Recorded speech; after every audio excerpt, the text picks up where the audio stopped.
yang tadinya dari pedalaman ke pesisir gitu. Nah kan ini yang mana ada ceritanya coba di dalam buku-buku sejarah gitu, begitu. Jadi memang usaha deislamisasi itu sangat sistematis, bukan nggak ada faktanya. Ini kan soal fakta yang dipilih ya. Siapa yang memilih dan apa alasannya memilih, kan itu masalah ideologis. Itu kenapa kok tidak ditampilkan itu soal jaringan perdagangan? Kalau diceritakan misalnya ya, kita ketemu dengan cerita kerajaan-kerajaan Islam. Cerita ada kerajaan, itu ceritanya nggak membentuk apa namanya ya, membentuk satu paradigma tertentu tentang bagaimana peran Islam di wilayah kepulauan ini. Itu nggak ada sama sekali. Ya ceritanya asal tahu dah. Tapi kalau cerita sejarah Majapahit ini wah mempersatukan Indonesia. Jadi konsepnya ditekankan.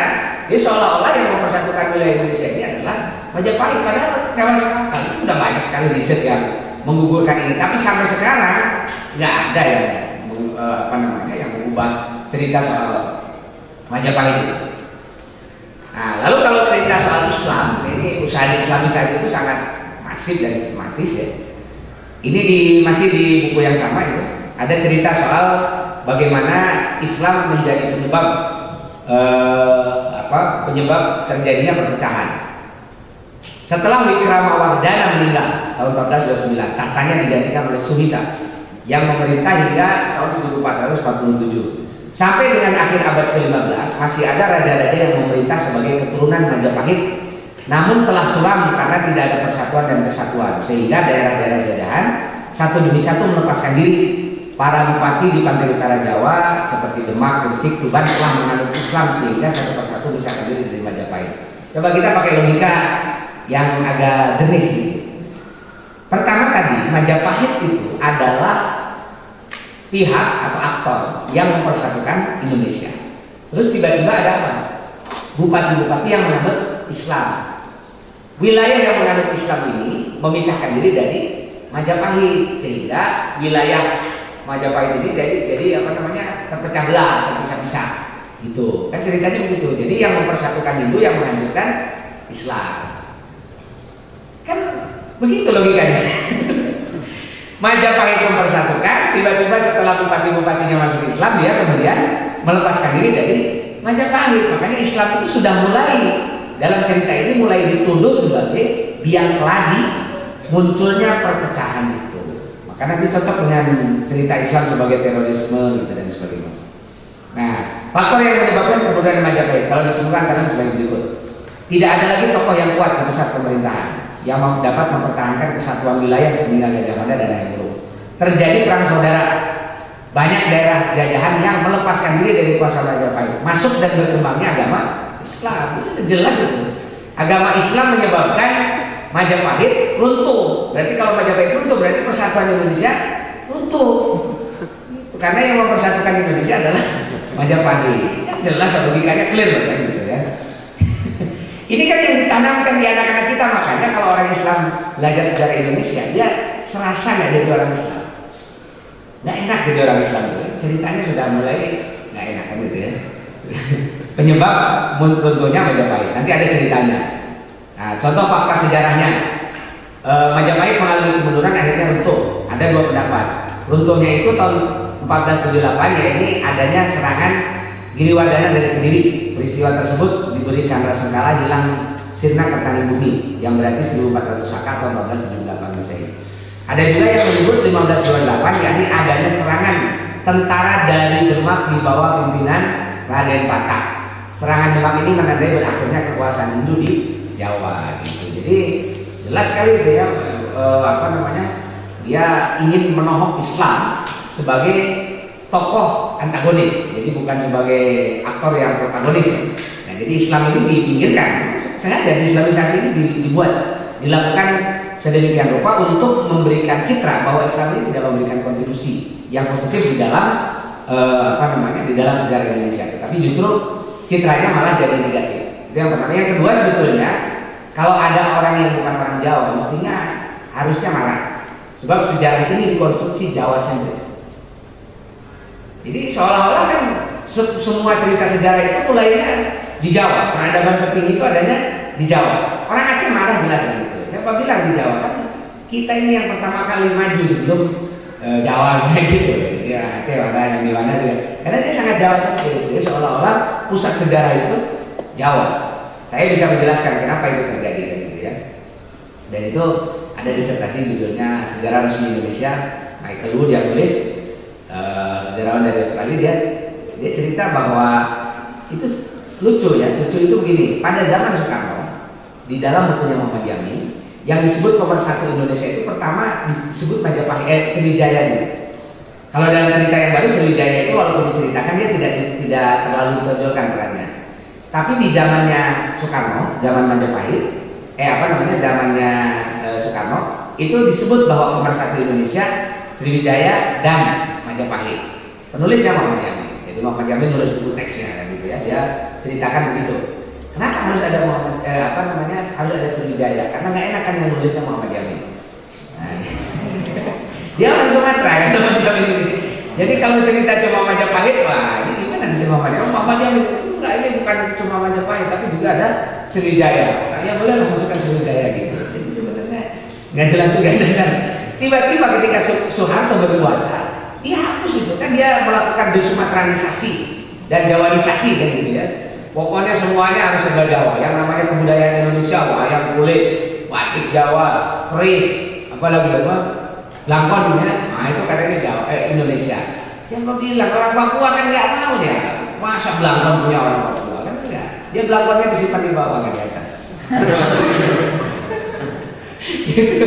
Jadi ini lain kan kulturnya. Jadi nggak bisa itu mewakili Indonesia. Ini yang sangat parah. Jadi cerita tentang Majapahit ini sebetulnya adalah kepentingan dari Soeharto yang memang dia sangat sangat Jawa sentris. Dulu zaman Soekarno masih penting, itu masih ada Sumateranya. Zaman Soeharto hilangkan sama sekali itu.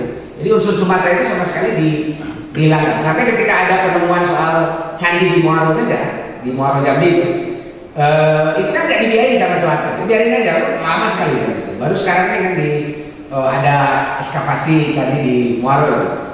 Padahal itu penemuannya sudah sejak zaman Soeharto, tapi karena itu adanya di Sumatera dibiayain aja sama Soeharto. Tapi riset-riset di Jawa ini yang ada kaitan dengan candi dan kaitan dengan Hindu, wah dibiayai sangat luar biasa itu. Pokoknya waktu itu jurusan arkeologi itu, karena yang ngurusin candi-candi arkeologi itu di UI dan di UGM itu dapat duit paling banyak kan. Dosen-dosennya orang kaya raya waktu itu tahun 80-an gitu, karena dia melakukan penelitian candi-candi naskah Hindu karena perintah Soeharto.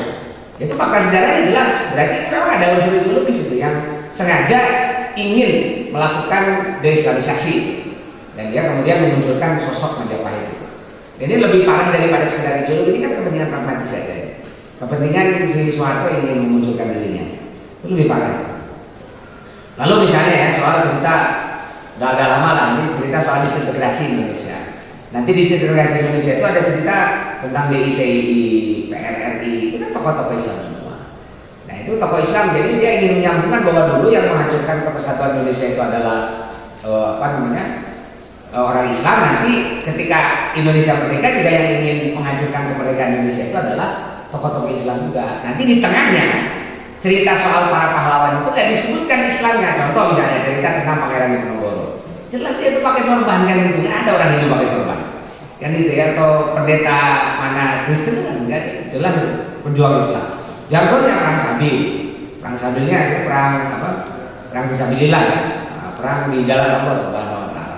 Tapi kenapa tidak pernah dimunculkan aspek itunya? Dia kan Pangeran Diponegoro itu hanya disebutkan dia cerita berperang karena tanahnya dipatok sama Belanda gitu. Ya kayak tuan tanah ada tuan tanah perang. Tuan tanah perang yang kok melibatkan kiai. Panglimanya kan kiai ya? Kiai Mojo. Nah, Kiai Mojo itu sampai ditangkap Belanda lalu dibuang ke sana ke Tondano. Gitu di Tondano ini kan dia kemudian ya dengan 200 orang ini ya, tentaranya dibawa ke sana, laki-laki semua, akhirnya kan kawin dengan orang-orang sana. Tapi dasar kiai kan yang dikirim ke sana akhirnya bukan orang Jawa yang masuk Kristen loh, kan itu Minahasa Kristen semua. Tapi justru yang kawin dengan orang-orang Jawa ini jadi Muslim semua, karena orang-orang sana kan membayarkan lah di tengah ini kan, tengah hutan ya, ketemu ada orang-orang yang pakaiannya sudah lebih pelente gitu ya, sudah lebih beradab, makanya mereka senang ketemu dengan orang-orang Jawa ini. Akhirnya mereka lebih memilih untuk masuk Islam dan kawin dengan murid-muridnya Kiai Mojo. Sampai sekarang itu di Tondano ada perkampungan Jawa, perkampungan Jawa yang Muslim semua ini. Kami orang-orang menyebut itu Jaton, Jawa Tondano. Karena perkampungan Jawa yang bapaknya orang Jawa, ibunya orang Tondano dan Islam, untuk membedakan dengan orang-orang Minahasa yang Kristen. Jadi sekitarnya itu Kristen mayoritas, tiba-tiba ini ada satu kampung, satu desa lah gitu, itu Islam semua, ada masjid tua aja masih ada masjid-masjid, ada kegiatan Islam itu biasa dilakukan di situ. Maka di sana ya, di antara komunitas Muslim di Sulawesi Utara itu, di tengah masyarakat Minahasa yang Kristen, itu ada masyarakat Jaton itu, Jawa Tondano. Kan dari sini kiai semua, masa iseng kiai membela Pangeran Diponegoro hanya sekedar untuk mempertahankan tanah, kan masuk akal. Jadi perang harusnya ini jelas kalau kiai yang digerakkan, santri yang digerakkan kan perang atas nama agama, dan itu kan peran para ulama, kan kiai. Belum lagi nanti kalau kita sebut sepanjang abad ke-19 dari tahun 1800, pokoknya abad 19 itu adalah abad perlawanan terhadap Belanda. Semua yang melawan kepada Belanda itu tidak ada komunitas lain kecuali komunitas santri. Kenapa begitu? Karena yang namanya penguasa lokal, yang tadinya raja, kemudian raja Temenggung atau apa saja itu raja-raja penguasa lokal, semuanya sudah jadi pegawai Belanda. Itu ada Jan Dremen nulis tentang tanam paksa ya. Mula-mula tahun 1700-an zaman VOC di Jawa Barat, di Priangan, namanya Priangan Stelsel. Lalu itu nanti ketika Belanda berkuasa tahun 1 Januari 1800 itu diluaskan, bukan hanya di Priangan, tapi di seluruh Jawa dan juga Sumatera.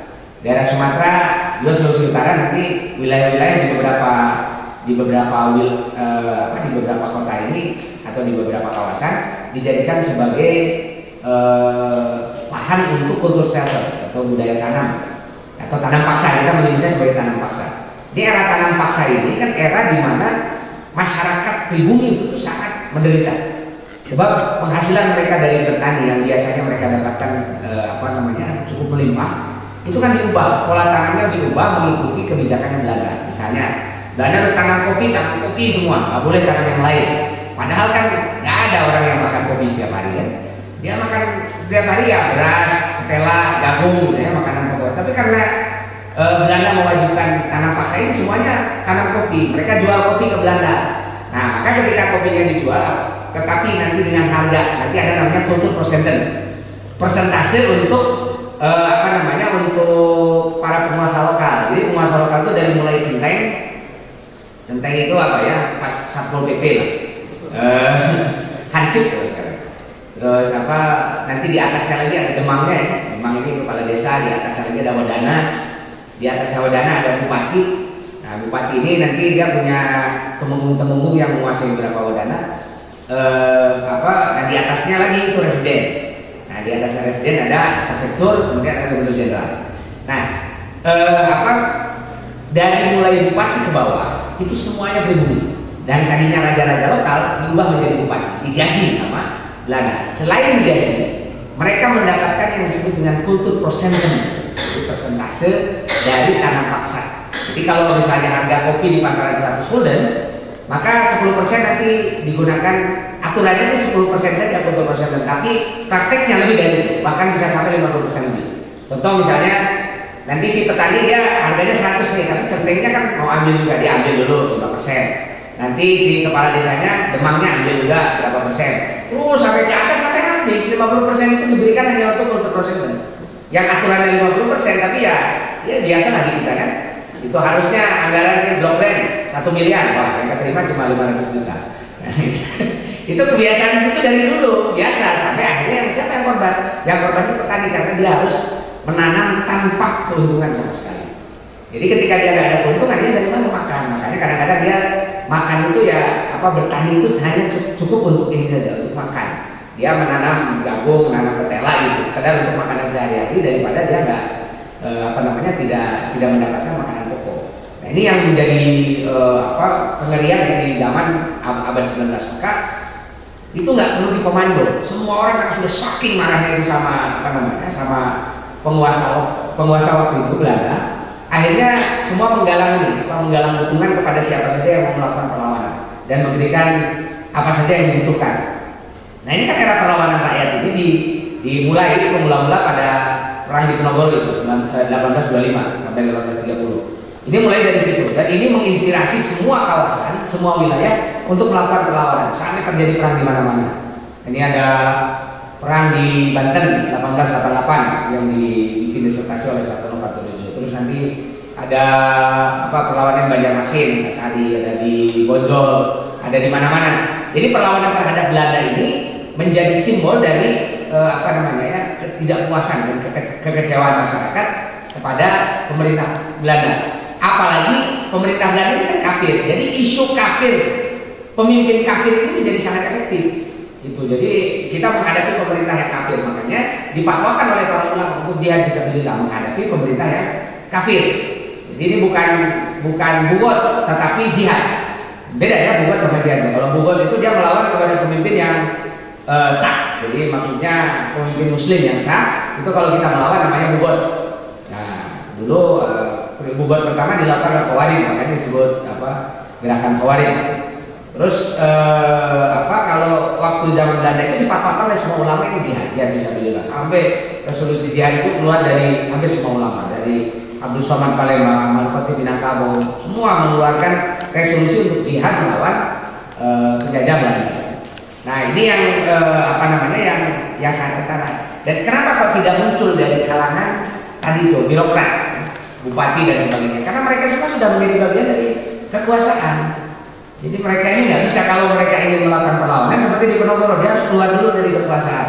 Makanya dia pergi ke pesantren, dia menjadi bagian dari komunitas pesantren, baru dia bisa melakukan perlawanan. Nah, sama seperti Pangeran Antasari di Banjarmasin juga begitu ya.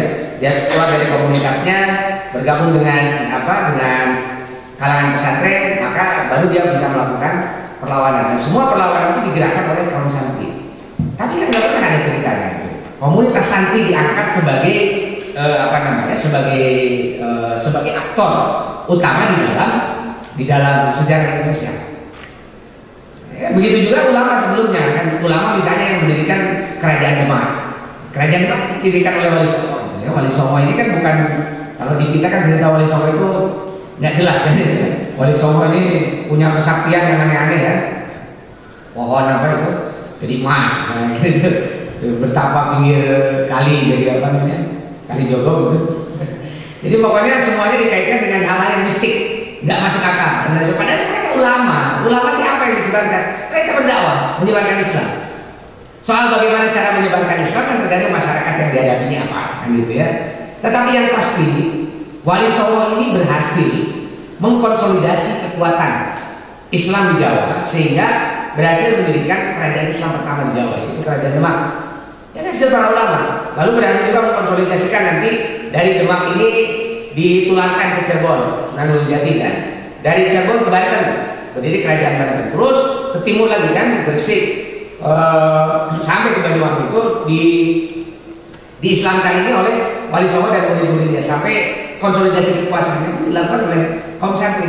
Kalau Indonesia ini konsepnya adalah konsep politik, maka sejarah politik semacam ini menjadi sangat penting untuk dimunculkan supaya tahu bagaimana proses politik Indonesia ini menjadi Indonesia seperti sekarang. Kan nggak ada. Terus tiba-tiba kita disuguhi cerita model begini, cerita yang sangat memojokkan Islam, itu melakukan proses deislamisasi yang sangat kental. Jelas sekali. Kalau ideologinya tadi sudah kita ulas, dan sekarang ini ada proses deislamisasi. Ada lagi misalnya ya, kalaupun ada hal-hal yang ada kaitan dengan Islam, ini sebenarnya kaitannya nanti dengan Hinduisasi ya. Nah, nativisasi. Jadi tantangan lain ini adalah berusaha untuk mendefinisikan akar Indonesia yang asli, merujuk pada kebudayaan lama yang berlandaskan animisme dan dinamisme. Upacara-upacara dan klinik dihidupkan, patung mitos dan dewa-dewa dijadikan simbol kota dan peradaban Indonesia. Tadi sudah sebagian kita tunjukkan. Nah, contoh nih, kita contohkan ini bagaimana Islam ini dianggap hanya kelanjutan sebagai dari kekuasaan Hindu Buddha saja. Pada zaman Hindu, pusat kekuasaan raja adalah raja, sehingga raja dianggap sebagai titisan dewa. Oleh karena itu muncul kultus dewa raja. Dia sudah benar dalam konteks Hindu. Apa yang dikatakan raja adalah benar. Demikian juga pada zaman Islam, pola tersebut masih berlaku hanya dengan syarat baru. Raja tetap sebagai penguasa tunggal karena dianggap sebagai khalifah. Segala perintah harus dituruti. Coba bayangkan ya, konsep khalifah saja dianggap sebagai sama dengan konsep dewa raja. Ini kan kerancuan konseptual. Mana ada khalifah itu terjemahan dari dewa raja? Atau sejak kapan istilah khalifah itu merupakan pinjaman dari tradisinya Hindu? Nah, ada ceritanya itu, coba ditelusuri itu fakta sejarahnya apa ada. Konsep khilafah itu datangnya dari dari agama lain, nggak pernah ada. Bahkan justru dengan adanya konsep khilafah atau khalifah ini menunjukkan ada kekhasan konsep politik yang diciptakan oleh Islam. Karena sebelumnya itu tidak pernah ada konsep yang namanya khalifah. Konsep malik sudah pernah ada, raja kan? Konsep sultan itu sudah pernah ada sebelumnya. Kemudian konsep apa lagi, kaisar, sebelumnya sudah ada kan, kekaisaran di Cina, di Romawi dan seterusnya. Tetapi tidak pernah ada yang namanya kepala negara, pemimpin politik disebut sebagai khalifah. Kan itu tradisinya mulai dari Abu Bakar As-Siddiq, karena dia menggantikan siapa? Nabi Muhammad SAW. Khalifah itu kan artinya pengganti. Pengganti siapa? Pengganti Rasulullah SAW. Abu Bakar As-Siddiq itu ketika dia menjadi khalifah, gelarnya itu adalah Khalifatu Rasulillah SAW. Penggantinya Rasulullah SAW. Nah, maka istilah itu dimunculkan kan, istilah khalifah. Bahkan dalam Islam itu nggak ada yang namanya imam. Sampai ada istilah imam itu zaman sekarang aja, abad 20 sini. Ada imam-imam itu ya. Dulu yang namanya imam itu ulama. Imam Bukhari, Imam Muslim, Imam Syafi'i, apa pemimpin politik itu? Bukan ya. Dia sebut imam itu karena imamun fil ilm. Mereka adalah pemimpin di dalam masalah ilmu gitu. Jadi ulil amri dalam urusan ilmu mereka disebut imam. Jadi imam itu gelar untuk para ulama. Jadi para pemimpin itu bahkan tidak pernah disebut imam. Nah, disebutnya khalifah waktu pertama ya. Nanti istilah khalifah ini tidak dipakai oleh Umar bin Khattab karena terlalu panjang. Khalifati Rasulullah. Wah, bagaimana ini kepanjangan kan? Penggantinya Rasulullah. Karena dia menggantikan Abu Bakar kan? Oleh Utsman bin Affan juga sama tidak dipakai. Oleh Ali bin Abi Thalib juga tidak dipakai istilah khalifah itu. Jadi yang pertama kali menggunakan istilah khalifah itu adalah Abu Bakar, dan setelah itu nggak ada yang pakai lagi. Nanti baru dihidupkan lagi istilah khalifah itu pada zaman Abbasiyah, Abu Abbas As-Saffar itu. Mereka menggunakan istilah khalifah untuk menyebut khalifatullah. Khalifatullah itu adalah wakil Allah di muka bumi, khalifatullah fil ardh. Jadi bukan lagi khalifatul Rasulullah, sekalipun dalam pengertian bukan sebagai nabi tetapi sebagai kepanjangan Allah Subhanahu wa taala di dalam menjalankan tanggung jawab dan kekuasaan. Gitu. Barulah disebut khalifah Bani Abbas. Bani Umayyah itu tidak pernah menggunakan istilah khalifah. Mereka ini menggunakan istilah amir, semuanya begitu. Paling banter itu pakai sultan pada zamannya Muawiyah yang menyebutnya Amirul Mukminin. Jadi semuanya disebut Amirul Mukminin. Nanti gubernur-gubernur disebut sebagai wali.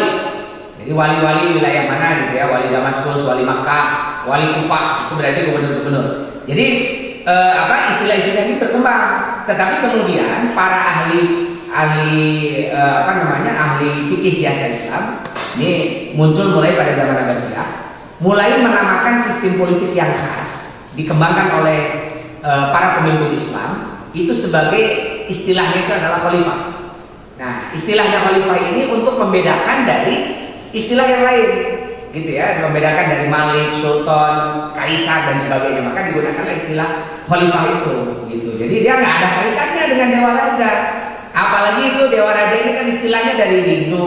India itu nggak pernah tercatat sebagai wilayah yang sangat dikagumi oleh orang Islam.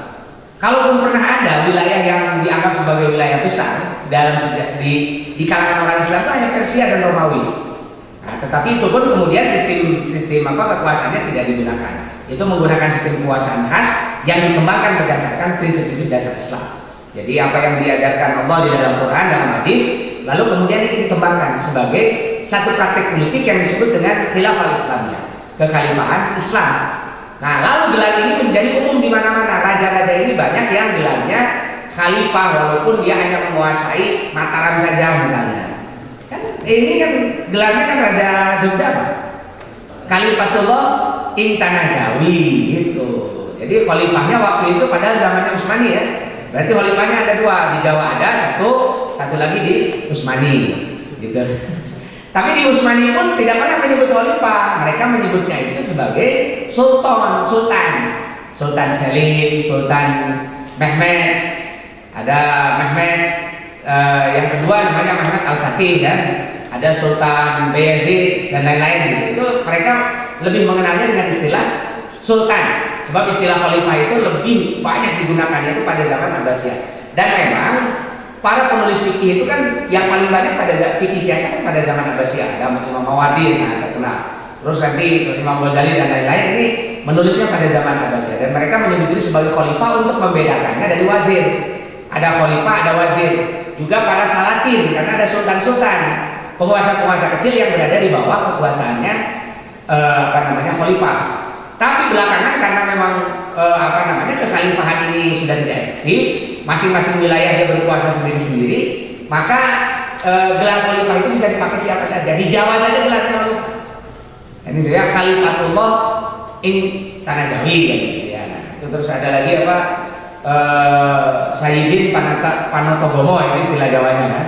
Nah, tetapi ini mulai ada pergeseran dari istilah khalifah ini, dan ini bukan sama sekali tidak ada kaitannya dengan itu. Tapi kenapa kemudian disimpulkan ini berasal dari tradisi Hindu, hanya beda istilah saja, dari Dewa Raja menjadi istilah khalifah. Padahal khalifah ini bukan menunjukkan anak Tuhan.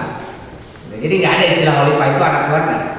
Ya paling jelek itu istilah khalifah ini adalah wakil Allah untuk menjalankan tugas sebagai pemimpin gitu. Nah, kira-kira begitu. Terus ini lagi soal sinkretisme misalnya ya. Kerajaan Islam tidak hidup atas dasar prinsip kerajaan Islam, tapi sinkretisme.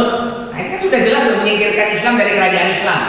Padahal kalau kita pikir ya, buat apa orang itu bikin kerajaan Islam kalau dasarnya bukan Islam? Kan padahal yang namanya politik ini kan institusi paling tinggi itu. Sekarang saja di Indonesia yang mayoritas Muslim itu kan soal politik masih berebut. Ini kan satu strata sosial paling tinggi itu politik. Kalau raja sudah memeluk Islam dan kemudian menggunakan Islam sebagai dasar dalam sistem hukumnya dan sistem politiknya, itu berarti Islam itu sudah menjadi bagian serius di tengah masyarakatnya. Contoh, ini disebutkan dalam buku ini kan, pada masa kebesaran Mataram, kebudayaan juga berkembang, antara lain seni tari, seni pahat, seni sastra dan sebagainya. Di samping itu juga muncul kebudayaan kejawen yang merupakan akulturasi antara kebudayaan Jawa, Hindu, Buddha dengan Islam. Jadi katanya kejawen itu akulturasi Hindu, Buddha dan Islam, sinkretisme maksudnya gitu ya, jadilah kejawen. Menurut saya sih terlalu berlebihan gitu. Ada di ini ya, di Bandung itu, di Lembang ada ajaran namanya katanya sih ajaran Sunda gitu. Tetap ini katanya berasal dari agama nenek moyang mereka. Nenek moyangnya pokoknya zaman baheula. Tapi pendirinya ini namanya Mei Kartawinata. Dia disebut Mei namanya karena lahirnya tanggal 1 Mei. Ini namanya Mei Kartawinata. Dia lahir tahun hidupnya itu abad ke-19 ya. Dia meninggal tahun 1937 kalau tidak salah. Lalu dia membuat ajaran ini awal abad ke-20. Nah, dia bikin ajaran itu, lalu diajarkan nih yang sekarang ini jadi Kasundaan sebenarnya. Itu Kasundaan dengan versi si Mei Kartawinata ini. Nanti ada Kasundaan versi yang lain. Ada Kasundaan versinya Baduy, ada Baduy Kadekes itu. Ada Kasundaan versinya Cipta Rasa di Sukabumi. Nanti ada macam-macam jenisnya. Saya kasih contoh satu ini. Kasundaan itu kan mirip dengan kejawen. Nah, kajawaan kan gitu. Jadi kejawen kalau dia bilang Kasundaan jadi Kasundan atau Sunda Wiwitan kan, Sunda begitu. Ternyata ini agama yang dibikin awal abad ke-20 atau kepercayaan yang dibikin awal abad 20. Setelah ditelusuri, ini si Mei Kartawinata ini belajar di mana? Ternyata dia belajarnya sama Belanda. Terus dia dekat dengan gerakan teosofi. Gerakan teosofi ini kan gerakan kebatinan gitu ya. Dia percaya pada Tuhan tapi nggak percaya agama. Jadi agama itu agama formal itu tidak dipercaya sama dia. Jadi pokoknya hanya mempedulikan spiritualisme. Namanya nanti gerakannya kalau zaman modern namanya spiritualisme New Age. Gerakan New Age di Amerika itu. muncul tahun 90-an di sini. Nah, ini spiritualisme macam ini itu bukan akulturasi Hindu, Buddha, Islam, tapi ini ajaran-ajaran yang juga hidup pada zaman kolonial, yang dia anti agama formal. Ini sebenarnya pengaruh Barat, pengaruh Belanda, karena teosofi di Indonesia itu hidup luar biasa. Freemason hidup juga di Indonesia, dan di antara penganut-penganutnya itu ada yang sangat mendalam sampai dia nggak mau beragama. Masih ada Freemason atau teosofi yang dia masih menganut agamanya. Ada yang Kristen, ada yang Islam, tapi hanya formal-formal aja. Islamnya tidak serius. Seperti cerita Mangkunegaran berapa itu? Yang punya petapaan di ini candi apa namanya? Suko itu. Karanganyar atau Gandaran 2 ya. Nah itu Mangkunegaran 2 itu sampai punya pertapaan di sana. Rupanya dia terpengaruh teosofi, bukan terpengaruh oleh ajaran Hindu. Karena ajaran Hindu itu tidak pernah menjadikan, apalagi di daerah Jawa Timuran ya, Hindu itu tidak dijadikan sebagai tempat beribadah, sebagai tempat beribadah itu enggak. Namanya candi itu digunakan untuk menyimpan Abu Mayat. Di candi sebelah sana ya, Jawa Timuran lah. Nah, termasuk itu juga sama, candi Suku itu dulu adalah candi tempat penyimpanan Abu Mayat. Jadi makanya dia disimpannya di atas gunung. Kalau candi semakin dekat gunung, berarti karena semakin dekat nirwana. Karena katanya surga itu adanya di puncak gunung sana, di Himalaya ke atas. Nah, jadi dia cari tempat yang paling tinggi, dari tempat tinggi dibikin candi. Setiap ada orang raja meninggal, keluarga kerajaan meninggal, disimpan abunya di sana. Gitu. Jadi itu sebagai tempat pemakaman, bukan sebagai tempat pertapaan. Kalau kemudian ada yang memanfaatkan candi, apalagi Muslim, Mangkunegaran 2 ini kan hidup di setelah zaman Mataram aja, hidup dalam tradisi Islam. Kalau dia memanfaatkan itu mesti ada pengaruh lain, dan ternyata pengaruhnya itu pengaruh teosofi. Banyak sekali yang terpengaruh teosofi di sekitar Jawa maupun di Sunda, yang kemudian mengembangkan ajaran-ajaran spiritualisme dan itu. Dia mengembangkan kepercayaan kepada Tuhan, tapi tidak menganut agama formal. Jadi mereka nggak percaya dengan agama resmi. Jadi teosofi itu sangat jelas, pengaruh Yahudinya itu sangat kuat. Dari sebelah mana sinkretisme Islam sama sama Hindunya itu? Coba tanya orang-orang Kejawen kalau kebetulan ketemu. Itu sinkretisme Islam sama Hindunya di sebelah mana? Harusnya kan kalau sinkretisme, dia ngerti Islam, dia ngerti Hindu, lalu dia bikin ajaran agama baru. Contoh misalnya, agama Bahai. Bahai itu adalah agama yang dikembangkan pada zaman Raja Monggol, Raja Akbar yang filmnya diputar agak lama kemarin di mana? Nah, itu sudah Akbar itu cerita tentang istrinya yang Hindu itu dari situ. Jadi istrinya si Akbar ini, si Juda ini, kalau dalam sejarah dia masuk Islam.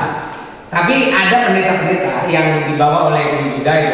Kemudian dia bertemu dengan orang Muslim itu, lalu mengembangkan ajaran yang sinkretik. Jadi menggabungkan praktek Islam dengan praktek Hindu. Itulah nanti yang menjadi agama Bahai itu. Makanya orang Bahai itu pengen juga diakui Islam itu, karena ada unsur Islamnya, tapi juga dia tidak bisa melepaskan unsur Hindunya. Itu contoh sinkretisme. Tapi kalau Kejawen, Kasundaan, saya nggak yakin itu sinkretisme. Kalau benar itu sinkretisme, tunjukkan mana unsur Hindunya, mana unsur Islam. Nggak ada sama sekali. Orang cuma dia ini aja kok, ajarannya tentang tentang iling kan. Iling itu kesadaran tentang ketuhanan itu teosofi. Jadi itu bukan ajaran lama, itu ajaran baru. Muncul ketika kolonialisme datang ke Indonesia membawa ajaran selain sekularisme, Freemason, termasuk teosofi. Yang nulis teosofi banyak itu. Ada tesis ada skripsi di UI, ada tesis di Australia tentang teosofi di Indonesia, dan itu ternyata gerakan teosofi ini cukup banyak peminatnya, terutama di kalangan para para pejabat seperti Mangkunegaran 2. Terus nanti ada penganut-penganut Kejawen itu, mereka ini pengamal teosofi, cuma dengan jenis baru lah, karena kalau disebut teosofi nggak enak kan gitu ya, bahasanya lain. Makanya mereka menyebutnya Kejawen, ajaran kepercayaan, Kasundaan dan sebagainya. Itu unsur sinkretismenya di mana kan itu terlalu mengada-ada gitu ya. Kalau sinkretik kan mencampurkan, kalau campur unsurnya harus jelas. Seperti es campur gitu, itu kan jelas ya. Yang dicampurnya itu ya, ada buahnya, ada kolang-kaling, ada apa gitu. Kalau ini es campur tapi isinya cuma air aja, itu bukan es campur, namanya air. Air sudah cair. Nah jadi nggak jelas itu argumen semacam ini. Ini yang secara mudah kita menyebut fenomena kejawen itu sebagai fenomena sinkretisme, padahal sama sekali itu bukan fenomena sinkretisme, dan itu terpengaruh setelah kolonialisme datang. Sebab ketika Islam berkembang di Jawa maupun di tempat yang lain, itu unsur Hindu itu sama sekali itu sudah habis. Kalaupun ada yang dimanfaatkan untuk Islam, itu adalah unsur-unsur yang ada kaitan dengan kepercayaan. Jadi kepercayaan itu sudah mulai sudah mulai luntur, mulai hilang. Makanya saya dalam kesimpulan saya, munculnya gerakan-gerakan seperti tadi itu ya, kejawen, ada menghidupkan lagi klinik dan sebagainya, itu bukan prakarsa dari orang-orang yang mencampurkan antara Hindu dengan Islam, bukan, tetapi dari kolonialisme yang dia memang sengaja ingin merusak struktur dan tatanan masyarakat Muslim. Dia harus dibikin seperti itu dan diingatkan, lalu dikait-kaitkan ajaran seperti itu dengan ajaran nenek moyang, ajaran leluhur, padahal sama sekali itu nggak ada urusan ajaran-ajaran semacam itu. Baik, nanti sebetulnya saya sudah kirimkan ke Ustaz Arif ya soal garis besar sejarah Indonesia dalam pemikiran yang Islam, tapi rupanya tidak difotokopi, hanya yang bagian itu saja. Jadi itu nanti penting supaya kita bisa melihat bahwa ternyata salah satu unsur yang banyak dikelirukan di dalam paradigma penulisan sejarah Indonesia ini adalah unsur pengaruh keagamaan Belanda terhadap struktur kepercayaan masyarakat Indonesia. Itu jarang yang meliti itu.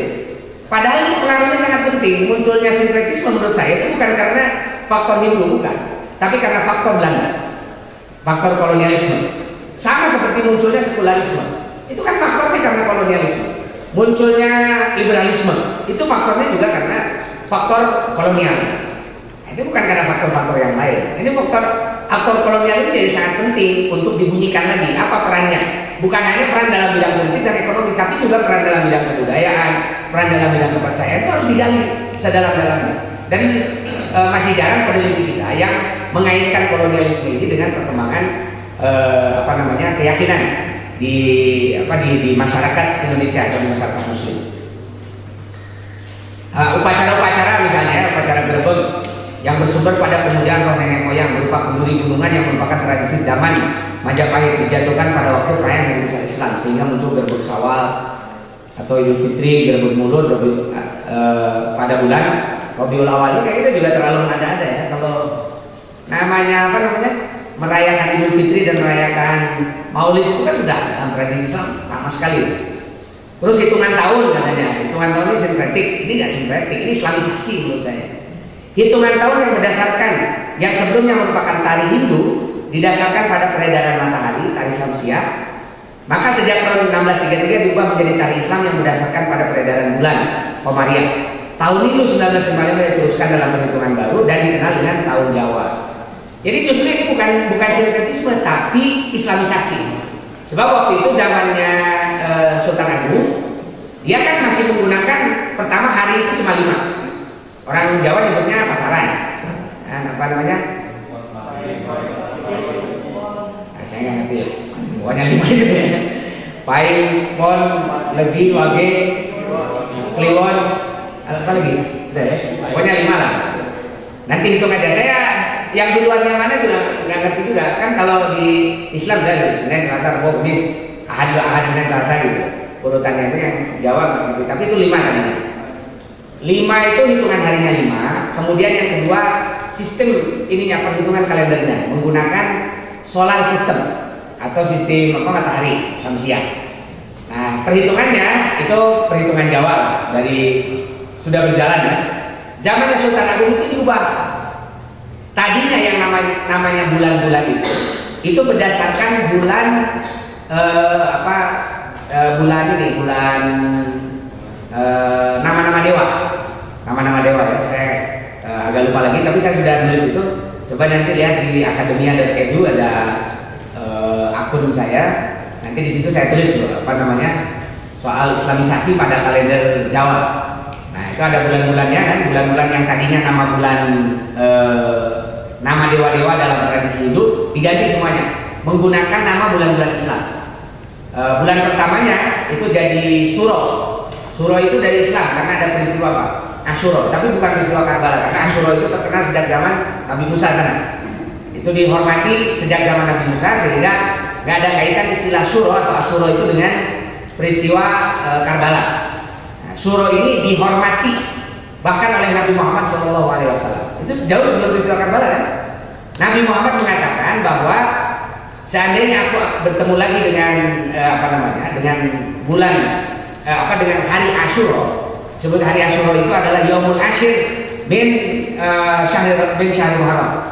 Hari ke-10 dari bulan Muharram. Maka waktu itu Nabi sahur pada tanggal 10. Tetapi kalau aku ketemu lagi, maka aku akan berpuasa sehari sebelumnya atau sehari sesudahnya untuk membedakan dengan orang-orang Yahudi. Berarti kan orang Yahudi itu sudah menghormati hari apa? Hari Asyura itu. Supaya beda, Nabi menghormatinya dengan berpuasa pada tanggal 10 dan tanggal 9 atau tanggal 11. Jadi boleh puasanya itu 9, 10 dan 11. Kita yang bolehnya 9 dan 10 aja ya, pada 11 yang boleh juga. Nah, ini Nabi untuk membedakan dengan komunitas Yahudi. Kebetulan orang-orang Syiah ini ketemu dengan peristiwa Karbala tanggal 10 Muharram itu. Lalu mereka mengaitkannya bahwa inilah peristiwa Asyura yang sudah pada itu. Syuro itu, istilah Asyura itu adalah satu peristiwa besar yang dikenal sejak zaman Nabi Musa dalam berbagai peradaban. Maka di Nabi pun mengabadikan itu, peristiwa Asyura dengan berpuasa. Nah, lalu di zamannya Sultan Agung, bulan Muharram ini yang tadinya menggunakan nama dewa diganti namanya menjadi Syuro. Setelah Syuro, karena nggak ada peristiwa lain pada bulan Safar, namanya balik lagi menjadi nama asli Safar. Terus apa lagi? Setelah itu Mulud kan? Nah, Mulud karena ada apa? Maulid Nabi. Setelah itu Silih Mulud. Terus setelah itu apa? Jumadil Awal, Jumadil Akhir, karena nggak ada peristiwa apa-apa ya. Nah, terus setelah itu Rajab kan? Nah, terus setelah itu apa? Ruah itu katanya si arwah-arwah ini disucikan menjelang Ramadan, makanya disebut Ruah. Terus hari bulannya arwah. Setelah itu nanti poso atau puasa. Nah, ini puasa itu karena bulan puasa Ramadan ya. Balik lagi Syawal, terus nanti Zulhijjah apa? Zulhijjah itu besar katanya ya. Bulan besar karena itu adalah kalau orang Sunda menyebutnya Raya Agung. Raya itu besar, Agung itu besar juga. Berarti sama namanya. Sunda Jawa sama istilahnya, Raya Agung. Antara Syawal dengan Idul Zulhijjah itu kan ada bulan kejepit. Gitu, maka namanya apa? Selo. Selo itu kan sela ya, bulan sela di antara dua hari raya. Hari raya kecil Idul Fitri, hari raya besar Idul Adha. Disebut hari raya besar karena puasanya berapa? Diharamkan puasanya berapa hari? 4 hari. Kalau Idul Fitri 1 hari aja haram puasanya. Itu kalau Idul Adha dia 4 hari, berarti disuruh makan 4 hari, suruh senang-senang gitu.